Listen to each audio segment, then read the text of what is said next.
Chosen one, stop. Don't skip past this. Don't scroll. Don't tell yourself you'll come back to it later, because later is exactly what has been stealing your destiny. You are not waiting on life anymore. Life is waiting on you, and it has been waiting for a very long time. I need you to hear something that most people who claim to love you will never say to your face. You have been comfortable in the waiting. You have made a home inside the delay. You wake up, you go through the motions, you survive another day, and somewhere deep in your chest, beneath the routine, beneath the small victories that never quite fill the hollow space, you know, something essential has not yet begun. Not a feeling, not anxiety, not age, a knowing. The kind that visits you at 3 o'clock in the morning when the noise stops and the silence gets loud. The kind that shows up when you watch someone younger step into the room carrying the very thing you were born to carry, and something in you doesn't feel jealous. It feels recognized. That is not coincidence. That is God tapping on the glass. You are not behind because you failed. You are not late because you weren't chosen.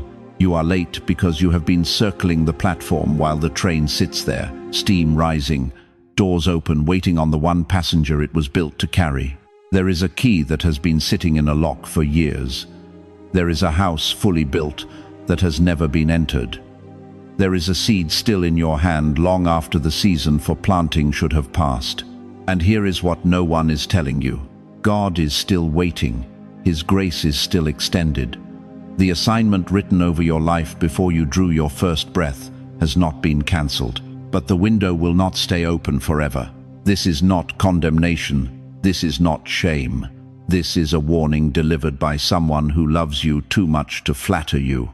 Before this message is over, I'm going to show you how to tell whether you are still being prepared or whether you have already begun resisting. And I'm going to expose the one lie that older believers have accepted, a lie that has stolen more purpose than any pain ever could. If you know in your spirit you have been delaying something God placed on your heart, write this right now. Lord, I'm still here. Let me describe something to you, not from a pulpit, not from a theological textbook, from the inside of a life that looks completely fine from the outside and feels completely hollow from the inside. You get up in the morning, you make the coffee, you check on the grandchildren, you smile at the right moments, you say the right things, you show up, you always show up, and nobody, not one single person in your life knows that. Somewhere, beneath all that dependability, beneath all that service, beneath all that faithfulness, there is a grief you have never found the words for. Not depression, not bitterness, something quieter than both. Something that visits you in the stillness after everyone else has gone to bed. A weight that has no name but has been sitting in your chest for so long, you have almost mistaken it for just the way life feels. You are not broken. You are not ungrateful. But you are carrying something that was never meant to be carried this long without being released. And deep down you know exactly what I'm talking about. You have wisdom that has never found its full outlet. You have prayers inside you that go deeper than anything you've ever spoken aloud in a Sunday morning service. You have a story layered, tested, fire refined, that could pull someone back from the edge of giving up entirely. And yet somehow, decade after decade, that story has stayed locked inside a room that never quite got opened. Proverbs 13:12 says it plainly. Hope deferred makes the heart sick. Not hope destroyed, hope deferred, postponed, put off one more season. That is a specific kind of sickness, and it lives in a specific kind of person. The person who never stopped believing, but somehow never fully began. Think about your life for just a moment. You spent years raising children who needed everything you had. You buried people you loved before you were ready to let them go. You worked jobs that kept the lights on but never once lit you up. You sat in church pews for decades, singing the hymns, saying the Amen, while somewhere in the back of your spirit, a quiet voice kept asking the same unanswered question. Is this it? Is this all my life was supposed to be? That voice was not doubt. That was not the enemy. That was the divine assignment in you refusing to go silent. You are like a lamp with a full reservoir of oil and no flame. Everything needed to produce light is already inside you. The oil is there, the wick is there, the capacity is real. But something fear, timing, the weight of other people's needs, the slow accumulation of postponements has kept the flame from ever being struck. You are like a piano in a locked room. The instrument is not broken, the music is not gone. But the door has been closed so long that even you have started to wonder whether anyone was ever meant to hear it. You have suitcases packed in the hallway of your soul for a trip that was supposed to happen years ago. You wrote the letter, you sealed the envelope, you just never mailed it. And the tragedy, hear me clearly, the tragedy is not that you suffered, because you have suffered, and God did not waste one moment of it. The tragedy is that suffering taught you to postpone what God still intended to use. Some of you spent so many years being needed by everyone else that you never stopped long enough to ask what God needed from you. You poured into children, into marriages, into congregations, into careers, and somewhere in all that pouring, you quietly accepted a lie. The lie that said your turn was probably not coming, that the assignment on your life was probably meant for someone younger, someone less tired, someone who had not already given so much. That lie has a name, and before this message is over, I am going to call it out by name and show you exactly where it came from. But right now I need you to sit with this. Some of you are not breaking because life was hard. You are breaking because your deeper self knows it has always known that you have been living beneath your calling. Not beneath your ability, beneath your calling. There is a difference between a person who tried and fell short and a person who never fully stepped to the threshold. And the ache you feel right now, that hollow, unresolved, quietly urgent ache, is the exact sound of a life that has not yet answered the full weight of what God placed inside it. You are not too old, you are not too late, but you are carrying something that cannot wait another decade. Stay with this message all the way through, because I am not just going to describe the ache. I am going to show you exactly where it came from, what has been quietly feeding it all these years, and how, with one decision made in the right direction, it begins to break. Now I need to say something that most teachers will not say, because it is uncomfortable, because it cuts close, because if you hear it clearly, you will not be able to unknow it. Not every delay is divine. Read that again. Let it settle. Not every season of waiting is God asking you to wait. Some seasons begin in God's wisdom and end in your fear. And the dangerous part, the part that has kept some of the most gifted, most chosen people spiritually late for decades, is that both seasons feel almost identical from the inside. That is the trap. There are genuine seasons when God says wait, when the preparation is real, when the formation is necessary, when the roots are still growing and the time has not yet come. Those seasons are holy. They are productive. They are doing something in you that cannot be rushed. But there are also seasons when God has already said move and fear keeps whispering wait. And here is what makes it so subtle, so dangerous, so easy to miss. What began as healing became hiding. What began as recovery became reluctance. What began as genuine discernment became sophisticated self-protection dressed in the language of faith. And you kept calling it waiting on God. Because that is the vocabulary you learned. Because it sounds humble. Because no one can argue with a person who says they are still being prepared. But chosen one, it is entirely possible to use the language of divine timing to hide from the cost of obedience.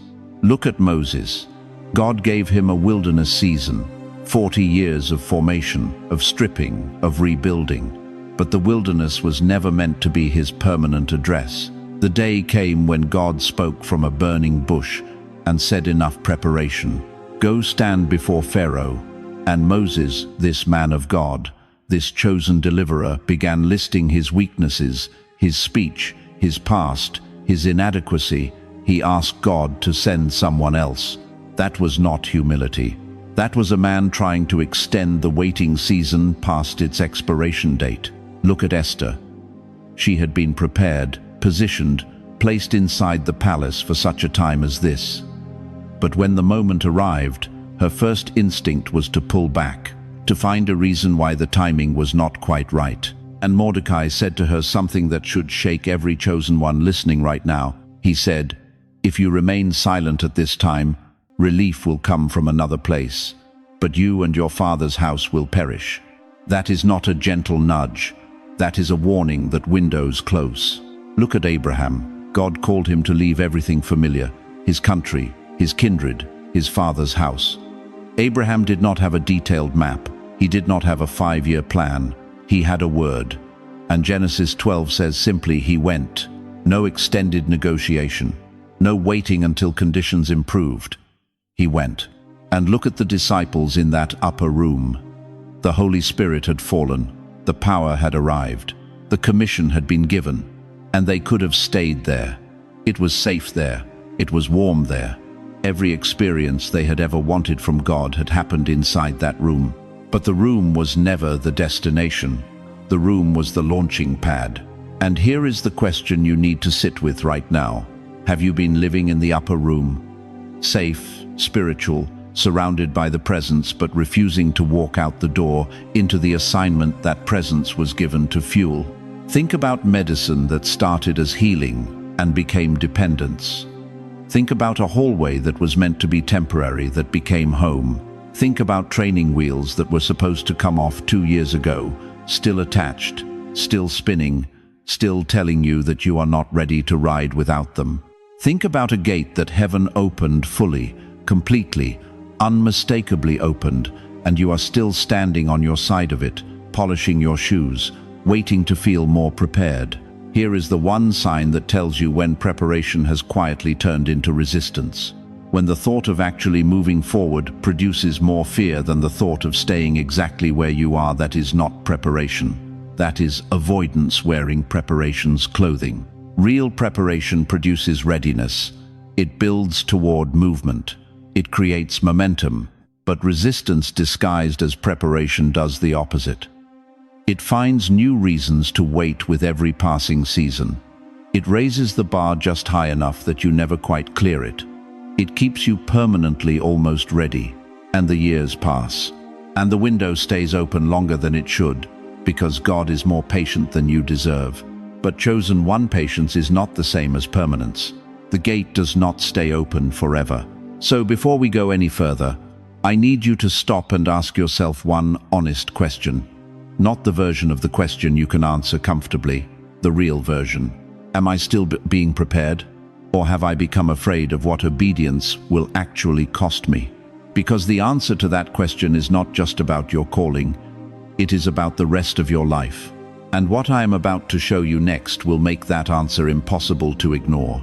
I need to ask you something, and I need you to answer it honestly, not out loud, just inside yourself, where the real answers live. When was the last time you did something, not for your children, not for your church, not for your job, not for your family, but for the calling God placed inside you before any of them existed? Take your time, because for many of you, that answer is not a date. It is a silence, a long, heavy silence that stretches back further than you are comfortable admitting. And I am not here to condemn you for that silence. I am here to name what created it. Because you did not drift from your assignment because you were rebellious. You drifted because life kept presenting you with emergencies that only you could handle. And you answered every single one of them. You became the dependable one. You became the one who held the family together when grief came through the door and sat down at the table and refused to leave. You buried your mother, you buried your husband, you buried your friend, and then you dried your eyes, straightened your back, and made sure everyone else had what they needed to keep going. You became the one who stayed. When the church hurt you, and some of you know exactly what I mean, when the people who were supposed to represent God treated you like a resource instead of a human being, you did not walk away angry. You walked away quiet. You kept your faith, but you tucked something else away with it, something fragile, something that had not yet been given its chance. You became the one who survived financially. You took the job that was not the calling because the calling did not pay the rent. You told yourself it was temporary. and then temporary became a decade, and then a decade became your resume. And the dream, the real one, the God-given one, got folded up and stored somewhere in the attic of your spirit like a voice wrapped in cloth, waiting for a season that kept not arriving. You became the caretaker. Your parents needed you. Your grandchildren needed you. Your neighbor needed you. Your pastor needed you. And every time the need appeared, you showed up, because that is who you are. That is the fiber of you. And there is nothing wrong with that. Generosity is holy. Service is sacred. But somewhere in all that showing up for everyone else, you stopped showing up for the assignment. And here is where I need you to stay with me, because this is the part that most messages will not say. The danger was never the suffering itself. Job suffered. David suffered. Paul suffered chains, shipwrecks, betrayal, and near death. And not one of those men lost their assignment because of what they endured. The danger is what happens after the suffering, when postponement stops being a season and starts being an identity. When delay stops feeling like a detour and starts feeling like the destination. When you have adapted so completely to not walking in your calling that you have forgotten what it felt like to believe you would. When survival stops being a phase and becomes the whole story. That is the theft. Not the pain, but the slow, quiet acceptance that the pain gets the final word. The prophet Jeremiah said it like this, and hear this carefully. I know the plans I have for you, declares the Lord. Plans to prosper you and not to harm you. Plans to give you a future and a hope. Not a future for the younger version of you, not a hope that expired at 60. A future, present tense, living, breathing, still waiting to be inhabited. God did not revoke the assignment when the grief came. He did not cancel the calling when the betrayal landed. He did not archive your purpose when the emergencies multiplied and the years passed and the season you were waiting for never seemed to arrive. The well is still there. It is just covered over with years of dust. The field is still there. It just has not been tilled because every season brought another emergency. The soldier is still standing. He just never came home from the war on the inside. And you are still chosen. You are still called. You are still the one heaven has been waiting on. But your delay may not have started in rebellion. It may have started in heartbreak, and I understand that. I honor that. I grieve that with you. But if heartbreak becomes your permanent address, it will still rob the future, no matter how it got there. The question is no longer, what stole the years? The question is whether you are going to let what is left be stolen too. If life forced you into survival mode, if you buried part of yourself just to make it through, I want you to write something right now. 3 words that open a door that pain tried to seal shut. Write, God, find me again, because what happens next in this message is going to show you why heaven still waits and what it has been quietly building in you during every single year that felt like nothing was happening. Before I go any further, I need to stop and breathe something into this moment. Because what I just told you about the delay, about the window, about the urgency pressing against your chest right now, that was not meant to crush you. It was meant to wake you. And now, I need to tell you the other side of that truth. The side that will either break you open with gratitude or bring the first real tears you have allowed yourself to cry in a very long time. God did not cancel you. Not when you wandered. Not when you doubted.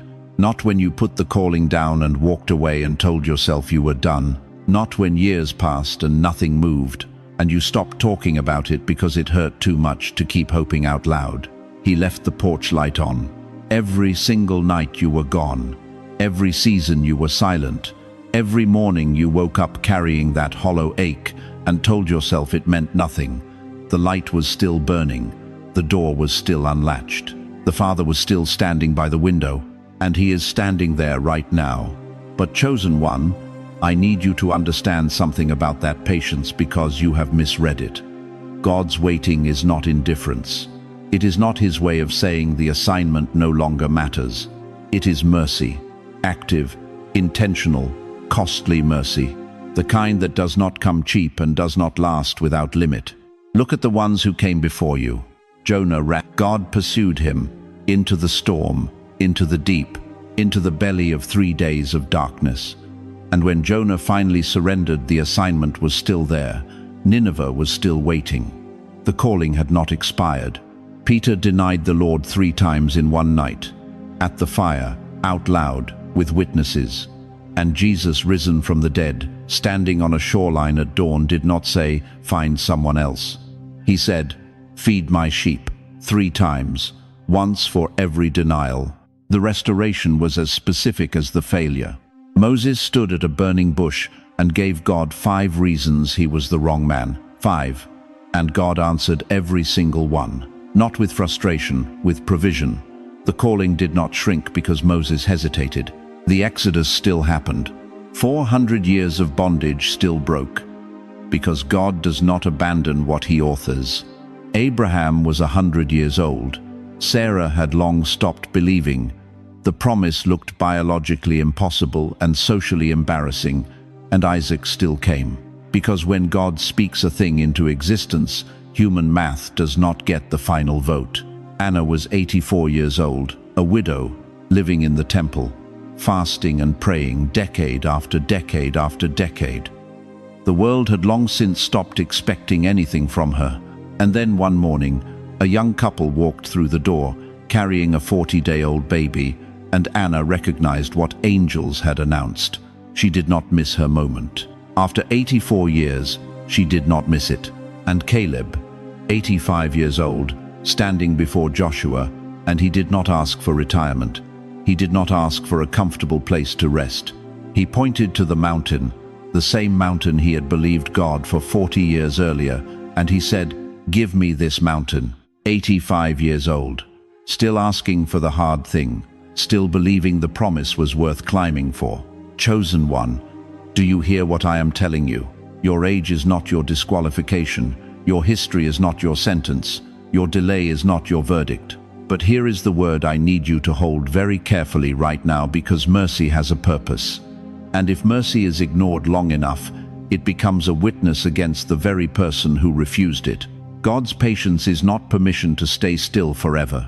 The porch light is on, but this is not a house where the door stays open through eternity without a response.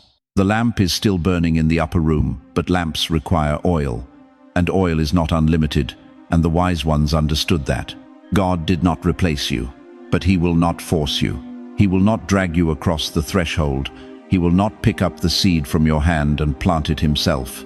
He made you with a will, and he honors that will, even when that will has been choosing comfortable delay over terrifying obedience.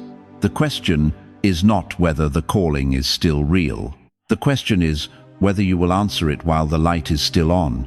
And that question, chosen one, is exactly where this message must now become personal. Because what stands between you and the open door is not your past. It is not your age. It is not your failures. It is something far more subtle, far more dangerous, and almost nobody is naming it. If you still believe God has not finished with you, type this right now. There is still oil in me. I need to tell you something that the enemy does not want you to hear. The most dangerous lie that has ever been whispered into the ear of a believer is not God doesn't love you. It is not you are too broken. It is not even God has forgotten you. The most dangerous lie ever spoken over your life is 4 quiet, reasonable, completely devastating words. I can answer later. That lie has buried more callings than failure ever did. It has silenced more voices than opposition ever could. And it has been living rent-free in the back of your mind for years, dressed up in the language of wisdom, patience, and waiting on the Lord. But chosen one, there is a difference between waiting on God and asking God to wait on you. And in just a moment, I am going to give you the one diagnostic question that will expose exactly which one you have been doing. But first, I need you to see what delay actually does to a person. Because most people think delay is neutral. They think postponing is simply pressing pause, like the assignment is sitting in a drawer somewhere, perfectly preserved, exactly as it was the day God first placed it on your heart. That is not what happens. A muscle that goes unused, does not stay the same size. It shrinks, it weakens, it forgets what it was built to do. A door hinge that never moves does not stay flexible, it rusts. And one day, what was meant to swing open freely requires force it was never designed to need. Bread left too long does not stay soft, it hardens. And what was once nourishment becomes something no one can use. This is what habitual delay does to the spirit. The longer you postpone, the easier postponing becomes. The easier postponing becomes, the more natural it feels. And one day, one ordinary, unremarkable day, you wake up and realize that indecision has stopped being a season. It has become your identity. Hebrews 3:15 says it plainly. Today, if you hear his voice, do not harden your heart. Today, not eventually, not when the timing feels right. Today, because spiritual sensitivity is not permanent when it is repeatedly ignored. Every time God calls and you answer with soon, something in you becomes slightly less responsive to the frequency of his voice. Not because he stops speaking, because you have trained yourself not to fully hear.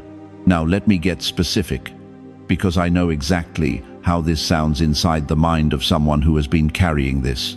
It sounds like when life settles down. It sounds like when I feel stronger. It sounds like when my family finally understands what I am called to do. It sounds like when I am less afraid. It sounds like when I am more certain. Chosen one, I have to ask you something directly, and I need you to sit with it honestly. When exactly is life going to settle down? When in your history has fear fully disappeared before you moved? When has certainty arrived before the first step was taken? God called Moses while he was still stuttering. He called Jeremiah while he was still saying he was too young. He called Gideon while he was hiding. He called Peter while he was still impulsive and unfinished. God does not wait for comfort to arrive before he commissions. He calls before comfort. He calls through the fear, not after it. He calls in the middle of the mess, not at the end of it. Galatians 1:15 says, "He set me apart before I was born and called me by his grace." Before your resume was ready, before your confidence was assembled, before you had a single answer to the questions that still keep you up at night, the call did not come because you were ready. It came because he was. And here is what you need to hear right now, even if it lands hard. You are not in danger because God has left. You are in danger because you keep assuming you can answer him later. Every later costs something you cannot get back. Not just time, sensitivity, clarity. The specific version of you that was shaped for this exact moment in history. That version does not stay available indefinitely. The window that is open right now was designed for the person you are today, not the person you plan to become when conditions improve. So here is the diagnostic question I promised you. If God asked you today, plainly, face to face, what are you waiting for? Could you give him an honest answer that is not simply a more spiritual way of saying, I am afraid? Sit with that, because the next section of this message is the turning point. I am going to show you exactly what God has been building inside you during every single year that felt like silence, like stagnation, like being forgotten. And when you see it clearly, truly clearly, the lie of I still have time will lose every ounce of power it ever held over you. But right now, before we go, one step further. If this is landing in your spirit the way I believe it is, say it out loud. Say it like you mean it. No more later. You felt something shift just now, didn't you? Not in the room, inside you. Something that recognized itself in what was just said. And I need you to stay with that feeling, because that feeling is not random. That is discernment waking up. That is the part of you that has never stopped knowing. So now, I want to do something different. I want to stop preaching for a moment and start asking, because the most dangerous place a chosen one can live is inside a question they have been too afraid to answer honestly. And right now, I am going to ask you 5 questions, not to condemn you, not to expose you to shame, but to show you something that clarity alone can give you the exact location of where you are standing in God's timing. Let each one land. The first question is this: Are you lacking clarity, or are you refusing cost? Because those two things feel identical from the inside. Both of them make you pause. Both of them make you say, not yet. But only one of them is honest. Clarity is a gift God gives freely to the surrendered heart. But cost is something the comfortable heart disguises as confusion. If you sat still for 10 minutes right now and asked God what the next step is, you already know what you would hear. You have known for longer than you want to admit. The issue was never clarity. The issue is what clarity would require you to give up. The second question: are you waiting for God's peace, or are you waiting for the fear to disappear? Chosen one, hear me carefully. God never promised the absence of fear before obedience. He promised His presence through it. Every man and woman in Scripture who stepped into their assignment stepped terrified. Moses was shaking. Esther was trembling. Jeremiah said he was too young. Gideon asked for 3 confirmations, and God said to every single one of them, go anyway. Peace is not the absence of fear. Peace is the presence of God in the middle of it. If you have been waiting to feel completely ready, completely certain, completely unafraid, you have been waiting for a feeling God never promised to send before the first step. The third question cuts deepest. Have you built your entire routine around not beginning? Think about this honestly. The prayer that circles but never commits. The journal entry that describes the vision but never becomes a plan. The conversations you have about what God placed on your heart spoken in past tense now, like something that belongs to a younger version of you. You have not abandoned the calling. You have simply constructed a life that keeps you close enough to feel connected to it, but far enough to avoid the cost of answering it. That is not waiting. That is a very sophisticated form of resistance. The fourth question: if you knew with absolute certainty that the window would begin to narrow in 30 days, what would you do tomorrow morning? You do not need to answer that out loud. But whatever rose in your mind the moment I asked it, that is your answer. That immediate, involuntary knowing that is the Holy Spirit, marking the move He has been waiting for you to make. The step is already inside you. It has always been inside you. It may be speaking a truth you have been swallowing. It may be starting the ministry you have been sketching on paper for 11 years. It may be reconciling with someone before more time passes. It may be finally mentoring the person who keeps appearing in your life and you keep redirecting. It may be stopping a compromise that has been silencing your authority. It may be simply saying yes out loud, on your knees, to the burden you have been carrying since 1987 and calling a dream. And the fifth question, the one that contains all the others: what part of you already knows exactly what God has been asking for? Not what part of you is afraid. Not what part of you is tired. What part of you already knows? That part is not confused. That part has never been confused. That part has been standing at the shoreline with your shoes in hand for years, watching the water, feeling the pull, waiting for the moment when the ache of staying on dry ground finally becomes greater than the fear of stepping in. And chosen one, that moment is now. The window is not closed, but it is no longer standing still. You are like a pilot sitting in the cockpit of an aircraft that has been cleared for takeoff. Tower has given clearance. Runway is open, everything is aligned, and you are still reading the checklist for the 9th time. The ache you feel right now is not a sign something is wrong with you. It is the sign that the window is open. It is the pressure of a buried spring pushing upward through 30 years of accumulated soil, and it will not be held down much longer. Right now, not when this video ends. Right now, I want you to identify one step. Not 10, not a plan. One step, the one you already know. Because in the next part of this message, I am going to speak directly to the fear that whispers, what if I step out and it is already too late anyway? That fear is the final obstacle, and it is not confusion wearing a mask. It is the terror of carrying what full obedience would finally make real. I need to say something now that most preachers walk right past, because they get to this part of the message and they pivot to encouragement.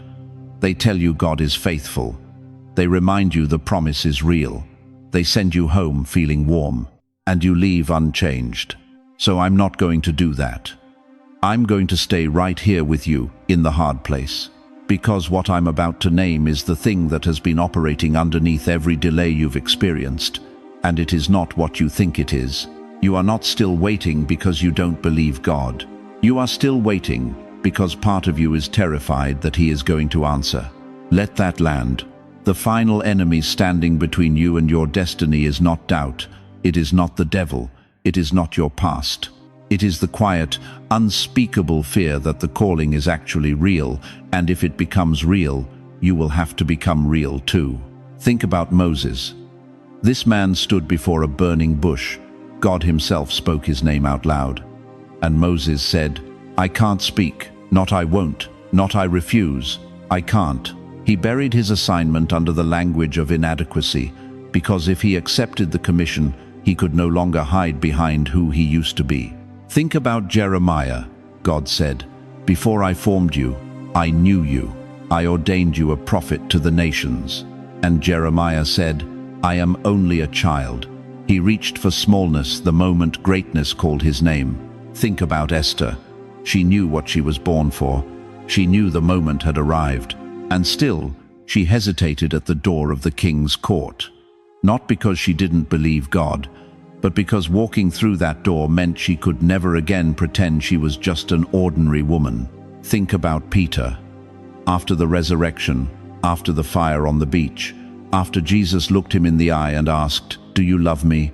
Peter still went back to fishing, back to what was familiar, back to the identity of a working man, because the identity of a world changer felt too exposed, too responsible, too permanent. And Jonah. Jonah didn't run from God because he thought the mission would fail.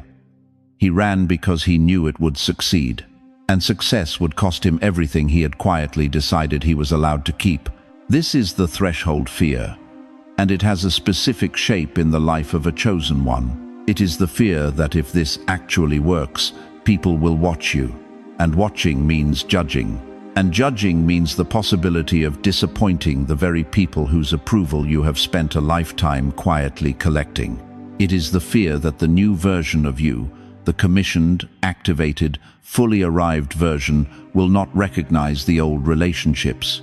That some people who love you now only love the version of you that stayed small. It is the fear of leaving behind the identity you built inside your suffering. Because as painful as it has been, that identity is familiar. The ache of postponement is a pain you know how to carry, but the vulnerability of manifestation, of actually being seen in your full assignment, that is an exposure you have never had to survive before. You are like a ship trembling at the dock, not because it's broken, because it was built for open water, not safety, and open water has no walls. You are like a prisoner who hears the cell door unlock and flinches, because the prison became a known world, and the outside is enormous. You are like a widow who has kept one room sealed for years, not because she forgot what's inside, because opening it makes everything real in a way she is not sure she is ready to survive. This is where you are standing right now, not outside the will of God, right at the edge of it. And the question Heaven is asking you quietly, patiently, but with unmistakable urgency, is not whether you are capable. The question is whether you are willing to stop being comfortable with the version of yourself that never fully said yes. Because for some of you, God is not waiting on your preparation. Your preparation has been complete for longer than you know. God is waiting on your permission to be transformed, your permission to be seen. Your permission to stop protecting yourself from the life He wrote for you before the foundations of the earth were laid. And now we are approaching the point in this message where the decision can no longer stay theoretical. The next section is the commissioning. But before we get there, I need you to do something that requires more courage than any external action you have taken in years. Tell the truth before God, right now, not out loud if you can't. In the place where only He hears. Say this: I am afraid of what yes will change. That honesty, raw, unpolished, trembling honesty, is not weakness before God. That is exactly where freedom begins. For some of you, The final enemy is not the fear that God won't use you. It is the terrifying, holy, life-altering fear that He really will. Let me speak to you now with everything I have, not as a teacher, not as a preacher standing behind a pulpit at a safe distance from your pain, as someone who has watched too many chosen people carry their calling all the way to the grave unopened, unused, still wrapped in the original packaging of fear and hesitation, and the quiet lie that there would always be more time. There will not always be more time. But today, right now, there still is. And that is the miracle hiding inside this warning. You felt the ache. You lived inside it for years. That hollow space that never filled no matter how much you accomplished, no matter how many good days you stacked on top of each other. You smiled at the right moments. You showed up. You survived things that should have broken you. And still, underneath all of it, something waited. That waiting was not weakness. That was a commissioned life refusing to pretend it was finished. The delay had real causes. Some of it was fear. Some of it was wounds that needed time. Some of it was people who took more from you than they had any right to take, and you spent years rebuilding what they tore down. Some of it was the quiet lie that whispered every single morning, "Not yet, later." When things settle, when you feel ready, when the children are grown, when the finances stabilize, when you finally feel like enough, that lie has a name. It is called later. And later has stolen more destiny from more chosen people than failure ever did, because failure at least moves you. Failure forces a response.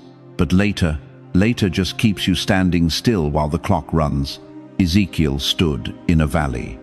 And what he saw was not a setback. It was not a delay. It was a field of dry bones, completely dead. Every natural sign pointed to finished. Over. Too late. And God looked at that valley and asked the most dangerous question in all of Scripture. Son of man, can these bones live?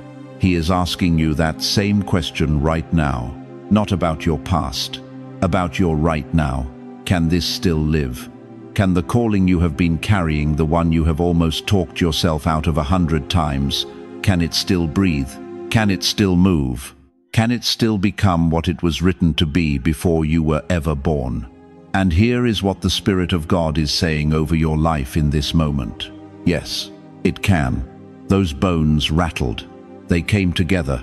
Breath entered them, and what was dead stood up as an army. That is not poetry. That is prophecy over your life today. You are not disqualified by your age. Moses was 80 years old when God said go. 80. And he stood before Pharaoh and moved an empire. Abraham was 100 years old when the promise arrived. 100. And from that one life, a nation was born that changed the entire history of the world. You are not disqualified by the years that felt hidden. Joseph spent 13 years in silence before one morning changed everything. 13 years that looked like waste from the outside were building the interior strength to hold what was coming. You are not disqualified by grief. You are not disqualified by the hesitations. You are not disqualified by the times you looked at the door and stepped back from it. Your later years may carry your heaviest authority. The weight that comes from having survived, from having endured, from really knowing that God was faithful in the dark. That is not baggage. That is credential. That is the kind of voice that breaks through to people who have stopped believing in easy answers. Now hear this carefully. God does not always give back the exact years. He is not a timekeeper handing back stolen hours, but he gives back something the enemy never calculated on. He gives back the weight of those years, the harvest, the authority, the impact. A field that lay dormant through a long, brutal winter does not produce a small harvest when spring finally comes. It produces an overwhelming one, because the soil has been resting, because the roots have been deepening, because everything that looked like nothing was actually everything. That is Joel 2:25. I will restore the years. Not a polite return, a disproportionate one. You may be later than you wanted to be. You may be standing in a life that looks different than you planned. You may be carrying more scars than you ever expected to carry at this point in your story. But you are not beyond the reach of a God who still knows your name, your calling, and your appointed door. The sanctuary has been locked for a long time, but it was never abandoned. And right now, in this moment, the door is swinging open. And from somewhere deep inside those walls, something is beginning to sing again. Fear does not have to disappear for obedience to begin. You just have to move. And I want to end by giving you a final charge, the one sentence you must carry after this message ends. If you are making your yes real today, if something in your spirit is rising right now and saying not one more day, not one more year, not one more excuse, write this where you will see it. Say it out loud, mean it with everything you have left. I will not die unopened. Chosen one, we have come to the moment this entire message was building toward. Not the emotional moment, not the inspirational moment, the decision moment. Because here is what I have learned in all my years of walking with God and walking with people. Most believers will feel everything I have said today. They will feel the recognition. They will feel the weight. They will wipe the tears. They will say amen. And then they will close this video and go back to the same life they were living before they pressed play. And that right there is the tragedy God is warning you about today. Hear me clearly. God waited while you grieved. He held the door open while pain made you slow. He kept the assignment alive while fear whispered that it was too late. He watched mercy carry you through decades of almost ready, almost certain, almost brave enough. And through all of it, he never cancelled what he wrote over your life. But chosen one, there is a question sitting in the room with you right now that you cannot afford to ignore. How long do you intend to make him keep waiting? Ecclesiastes 11:4 says, "Whoever watches the wind will not plant. Whoever looks at the clouds will not reap." That is not poetry. That is your biography if you leave this message without moving. You have been watching the wind, waiting for perfect conditions that were never promised to you, waiting for the fear to leave before you stepped forward, waiting for someone to give you permission that God already gave you before you were born. The wind is never going to stop. The clouds are never going to clear completely, and the seed is still in your hand. Do not leave your shoes at the doorway again. Do not walk to the threshold one more time. Feel the warmth on your face, and then turn back toward the familiar. Do not die with the song still folded inside you, unsung, unplayed, unheard, because you kept waiting for a stage that felt worthy of it. Do not meet God with your assignment still in draft form. I need you to feel the weight of that. Not as condemnation, as clarity. You are not guaranteed tomorrow at full strength. You are not promised another season of clarity like this one. The years you have right now, these years, the ones you are living inside of at this very moment, these are the last strong years many of you will hold. Do not spend them explaining why you almost obeyed. Romans 11:29 says the gifts and the calling of God are irrevocable. He has not taken it back. He has not reassigned it. But irrevocable does not mean indefinite. The gift remains. The window moves. And I hear the Spirit saying over someone watching right now, you already know what the step is. You have known for months. Some of you have known for years. It is not hidden from you. It is not complicated. It is not waiting for more revelation. You do not need another sign. You do not need another confirmation. You do not need another message like this one to tell you what your own spirit has been saying in the quiet. Do not ask God for another confirmation when what He is waiting for now is your movement. So here is your charge.